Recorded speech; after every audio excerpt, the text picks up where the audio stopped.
నమస్తే అండి. ఎలా ఉన్నారు అందరూ? అందరూ బాగుండాలని కోరుకుంటూ నేచర్స్ కిచెన్కి స్వాగతం. ఈరోజు నేను మీకు చిక్కుడుకాయ గింజలు మెంతికూర కర్రీ చేసి చూపిస్తున్నానండి. ఇది చాలా అంటే చాలా బాగుంటుంది. ఇవి చిక్కుడుకాయ గింజలతో చేసుకోవచ్చు, చిక్కుడుకాయలతోనైనా చేసుకోవచ్చు. కానీ మీకు దొరికితే గింజలతో చేసుకోండి, చాలా అంటే చాలా బాగుంటుంది. దానికి కావాల్సినవి చూసేయండి. నేను మెంతికూర ఒక కప్పు తీసుకున్నానండి. ఒక కప్పు చిక్కుడు గింజలు తీసుకున్నా, ఒక 4 టమాటాలు కట్ చేసి పెట్టుకున్నా, ఒక పెద్ద ఉల్లిపాయ కట్ చేసి పెట్టుకున్నా, ఒక 2 పచ్చిమిర్చి, కారం, పసుపు, అల్లం వెల్లుల్లి పేస్ట్, ఉప్పు, ఆయిల్. కర్రీ చేసేసుకుందాం వచ్చేయండి.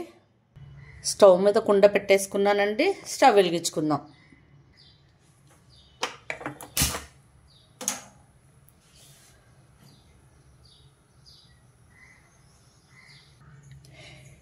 కుండ కొంచెం వేడవ్వాలి.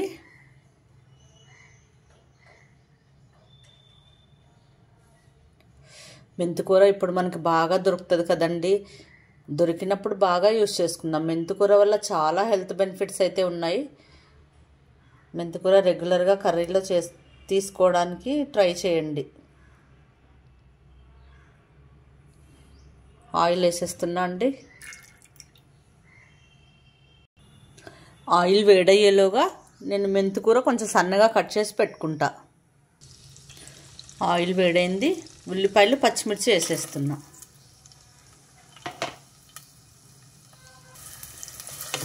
ఉల్లిపాయలు ఒకసారి కలిపేద్దాం.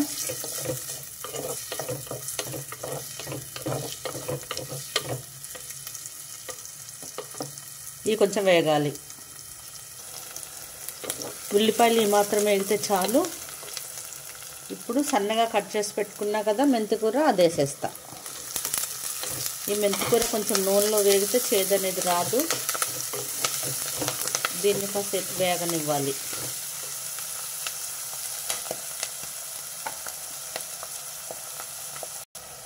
కొంచెం కరివేపాకు వేసేస్తున్నా.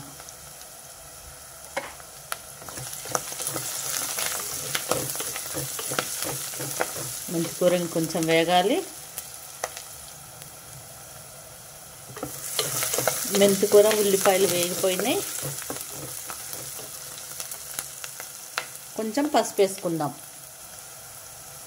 పసుపు వేస్తున్నా. ఈ పసుపు పచ్చివాసన పోవాలి. మెంతికూర ఉడుకుతుంటేనే, ఆ నూనెలో ఫ్రై అవుతుంటేనే కమ్మటి వాసన వస్తుందండి అసలుకి.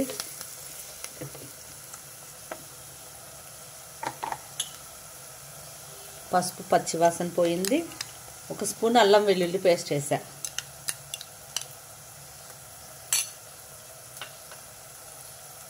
ఈ అల్లం వెల్లుల్లి పేస్ట్ కూడా పచ్చివాసన పోవాలి.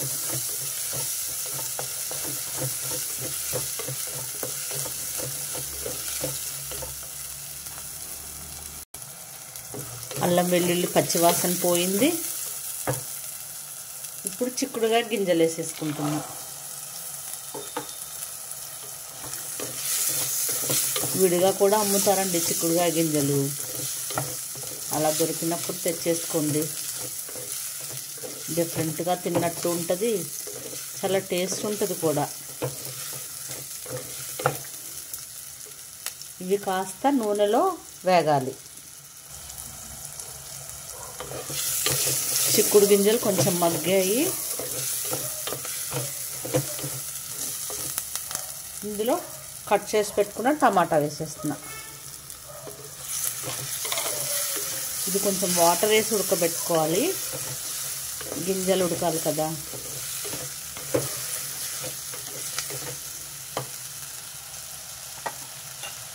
ఇప్పుడు కొంచెం ఉప్పు వేసేద్దాం.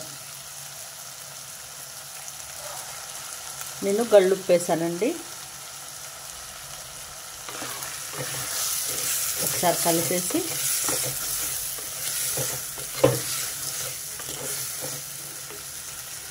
కొంచెం ఈ మగ్గే వరకు మూత పెట్టేద్దాం.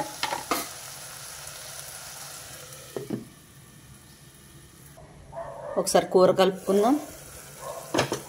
చూసారా, నూనె అంతా చక్కగా పైకి వస్తుంది. ఇప్పుడు ఒకసారి కలిపేసి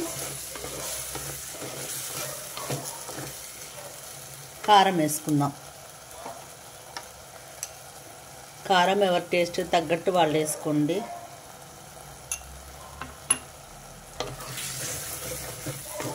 ఇది కూడా కొంచెం టమాటాలకి ఆ చిక్కుడు గింజలకి పట్టాలి కారం ఉప్పు.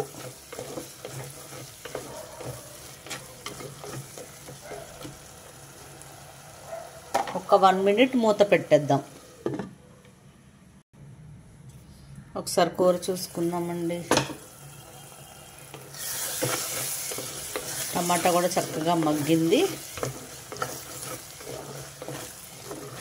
చిక్కుడుకాయ గింజలు ఉడకాలి కదా, 1 కప్పు వాటర్ పోస్తున్నా.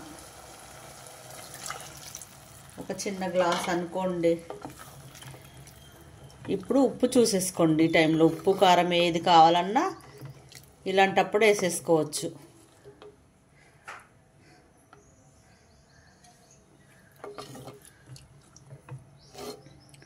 కొంచెం ఉప్పు పడుతుంది.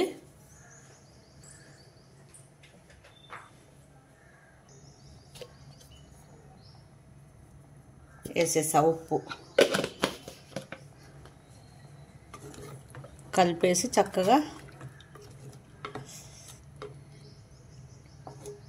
ఆ మెంతికూర స్మెల్ ఉడుకుతుంటే ఎంత బాగుందో అండి అసలుకి. మూత పెట్టేద్దాం.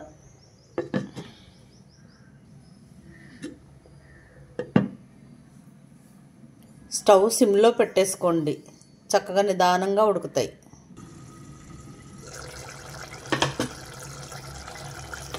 ఇది బాగా ఉడుకుతుంది.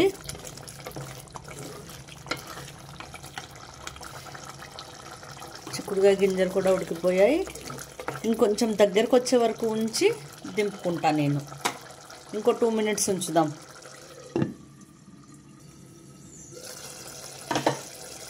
కర్రీ చక్కగా ఉడికిపోయింది.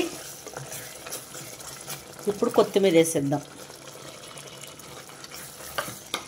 దీంట్లో మనం ధనియా పౌడర్, జీరా పౌడర్, మసాలా ఏమీ వేయొద్దండి. వేస్తే మళ్ళీ అది మసాలా ఫ్లేవర్ అయిపోతుంది. దీన్ని ఇలాగే తింటేనే బాగుంటుంది. కర్రీ రెడీ అయిపోయిందండి. బౌల్లో తీసేద్దాం. చూసారా, టేస్టీ చిక్కుడు గింజలు మెంతికూర కర్రీ రెడీ. ఇది కర్రీ చాలా అంటే చాలా బాగుంటుందండి. ఒకసారి ట్రై చేసి చూడండి. నేను చెప్తున్నానని కాదు, చాలా టేస్టీగా ఉంటుంది. ఇప్పుడు ఎలాగో చిక్కుడుకాయలు మనకి బాగా దొరుకుతాయి. మెంతికూర కూడా ఈ సీజన్లో బాగా వస్తుంది. రెండు కలిపి చక్కగా గింజలు కాకపోయినా చిక్కుడుకాయలతోనైనా చేసుకోవచ్చు. ఆ చిక్కుడుకాయ మెంతికూర కాంబినేషన్ అనేది చాలా బాగుంటుంది.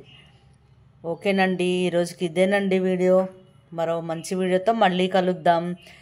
ఈ వీడియో మీకు నచ్చినట్లయితే లైక్ చేయండి, షేర్ చేయండి. నా ఛానల్ సబ్స్క్రైబ్ చేసుకోకపోతే సబ్స్క్రైబ్ చేయండి. మీ విలువైన కామెంట్ నా వరకు చేరేలా చేయండి. ఓకే అండి, బాయ్.